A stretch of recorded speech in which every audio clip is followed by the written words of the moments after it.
আমার পয়সা বাড়ির থেকে চলে গেছে, চলে যাওয়ার পরে মানে মেরমাস যাইয়া ফোন দিছে, মানে আমার 2 লক্ষ টাকা চাইছিল আমি দিনে, মানে মেরমাস জেলে ঢুকছে, মানে আমাদের ছেলে আসছে রিসিভ করার জন্য গেছে জব করার জন্য। এখান থেকে আমার হাজব্যান্ডকে অপহরণ করে নিয়ে গেছে। নেওয়া যাওয়ার পর 3 দিন নিখোঁজ ছিল। নিখোঁজের পরে ওরা মারমার থেকে আমারে কল করছে, বলতেছে তোমার হাজব্যান্ডকে যদি পেতে চাও 3 লাখ টাকা দিতে হবে, 3 লাখ টাকা যদি না দেন আপনার হাজব্যান্ডকে আমরা মেরে ফেলবো, এরকম বলছে। অনেকবার ফোন করে আমাকে হুমকি দিতেছে। আমি অনেক কষ্টের বিনিময়ে আমি 1 লাখ টাকা দিতে ওদেরকে। দেওয়ার পরে ওরা আবার মানে কি বারবার হুমকি দিতেছে আমাকে, মানে টাকা দাও না হলে হাজব্যান্ডকে মেরে ফেলবো। একদিন সময়ে আমার হাজব্যান্ড ওদের মোবাইল থেকে মেসেজ দিয়ে মায়ানমার সেনাবাহিনীদের কাছে, তখন মায়ানমার সেনাবাহিনীরা আমার হাজব্যান্ড থেকে ওখান থেকে উদ্ধার করে। এখন মায়ানমার হাজার থেকে আজকে নিয়ে আসছে।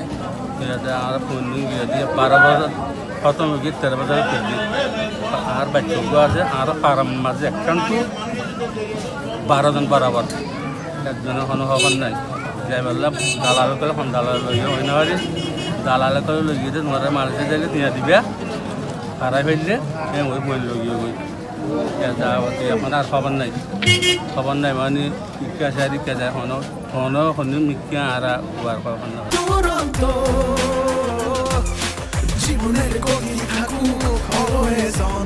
আমার এলাকার একটা ফিশিং বোটের 5 জন লোক মাছ ধরার জন্য গেছিল। ওরা মাছ ধরে ওখানে সমুদ্রে মাছ ধরার জন্য যাওয়ার পরে ওখানে ওদের ইঞ্জিন বিকট হয়ে যায়। তারপরে তারা আর এখানে যোগাযোগ করতে পারে নাই। হঠাৎ করে তারা প্রায় 7 দিন কি 8 দিন বা 15 দিন এরকম হবে, আজকে দীর্ঘ 10 মাস আগের কথা।